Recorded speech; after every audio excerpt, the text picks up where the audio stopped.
Hey guys, Rehab here, bringing you another FIFA 21 video to help you change your game. In this video, I'm going to be going through my 4-4-2 tactics and play instructions. I've actually been using this formation pretty much since the game came out, and it's only until recently that I found out that it's actually included in one of the meta formations. However, I believe my 4-4-2 setup is very unique, and I'll also go as far as saying it may be even game breaking. Let's check it out. So I guess there's a few things that makes this formation so great. The fact that you can attack in many ways. You can attack using the wings. You can attack using the two strikers, playing 1-2. And you can also attack using your box-to-box center mid. When this formation is a great fifth attacking option. I think one thing most people don't like about the formation is the fact that there's no CDMs. Meaning that when you go to do the play instructions, you can't have some of the instructions that the CDMs get. But I think my unique adjustment to this formation makes up for that deficiency. So let's get into the tactics.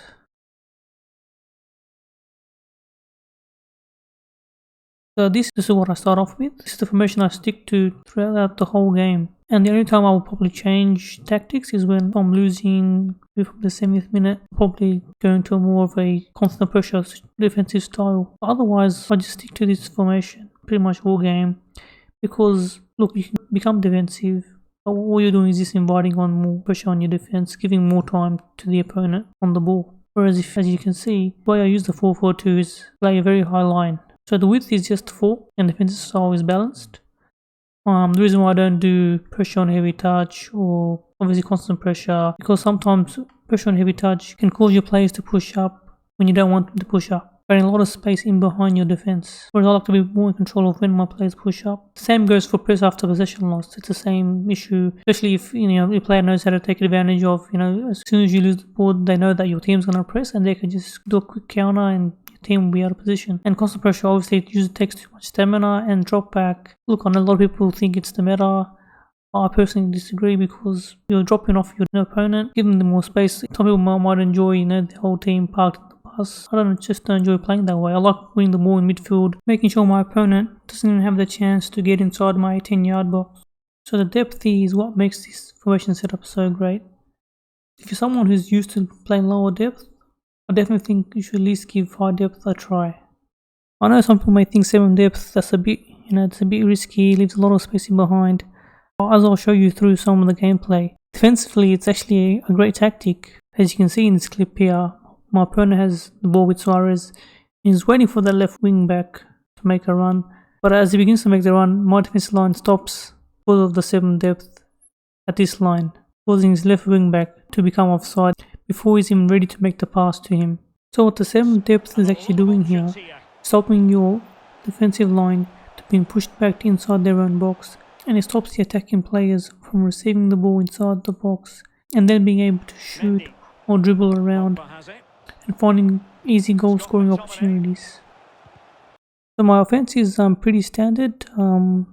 I keep the width in offense the same as defense, just so there's no delay in changeover that sometimes can happen, especially in delayed or slow gameplay. The players in the box I keep about 6. You don't want too many players in the box. You want options on both sides of the box just to have someone to pass to. Corners not really relevant. You're only looking for 2 players, and free kicks you hardly get to use the players in the box. And if there's only 1 or 2 players there, if you want to aim for them, you might most likely can hit them anyway. So as you can see, the formation is just a standard 4-4-2. So what I try to do is, you want your left center mid to be someone who's more defensively inclined and has a high defensive work rate.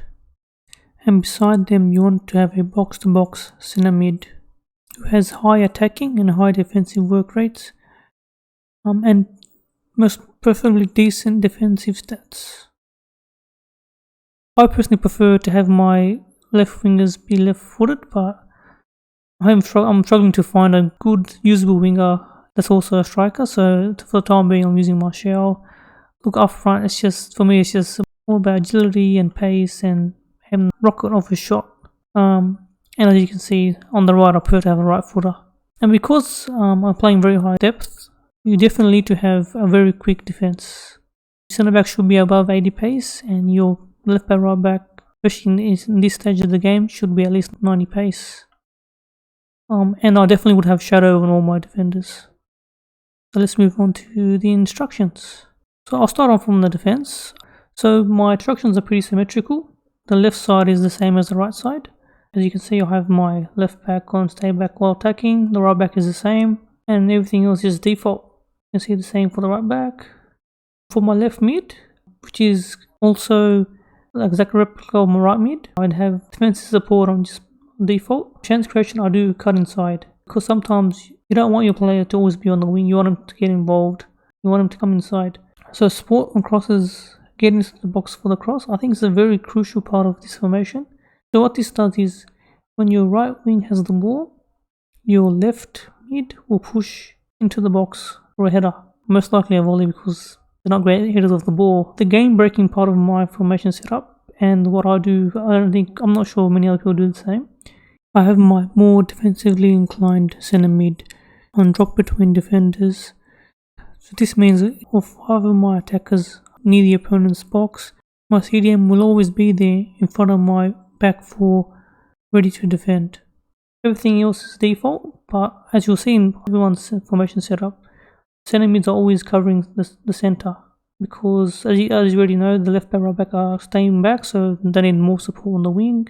They're always going to be there, and so your midfielders just can defend the middle. And I have the same for Bruno Fernandes, he's covering centre. Everything else I just leave how it is, because Bruno Fernandes has a high work rate, high attacking, high defensive, so he does his job on his own. And all you see, George Best is the same as Martial. My strikers, my left striker is usually on just default, so I trigger their runs mostly with an LB and RB button, which I do the same for Martial and George Best.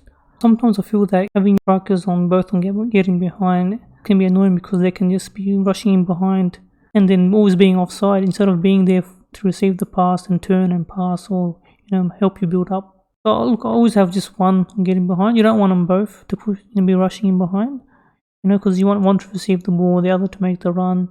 So like I said before, I only have 2 formations that I use in the game. First 70 minutes, I usually keep it to this formation. But if I was to be losing, on the 70th minute I change my tactics to my ultra attacking formation, which is a more of a constant pressure 10 depth tactic. And honestly, I've made some remarkable comebacks using this tactic, because constant pressure is absolutely ridiculous in this game. Your players just can cover every single player on the other team, and the AI in the offense doesn't want to make space. Most of the time I'll be suffocating my opponent, and they will just give them the ball away from their half. So in this formation, the width is the same, everything is the same. Maybe the players in the box, instead of a 6, it's a 7. Like I said, you want space, you want players to be in different places, you don't want everyone to be in the box. It's to stretch out the opponent's defense. For the instructions in my ultra attacking formation, which is my constant pressure formation, I actually have the left back on join the attack, and the right back is the same. And it might look like you are leaving centre backs defend on their own, but just like my regular formation, I have my defensive inclined centre mid to drop in between defenders. So you're still always going to have at least 3 at the back, and most likely the right back and left back might not both push up at the same time, depending on what side of the field the ball is. So you still have 4 at the back. So for this tactic, the left mid is exactly the same, cut inside for chance creation and get in the box for the cross, and the right mid is the same as well. However, I have Bruno Fernandes on getting into the box for the cross, just have the extra body there to put the ball in the back of the net. And my 2 strikers are just on default, because I trigger their runs on my own, and I don't want to be 90th minute of the game and just rushing in behind and being offside. I want them to receive the ball and move and create a chance. And that's it, guys. That's the 4-4-2 custom tactics that have been helping me get a lead consistently. So try it out for yourself. Let me know in the comments how it works for you. If you found this video helpful, give us a like and subscribe for more. Thanks for watching.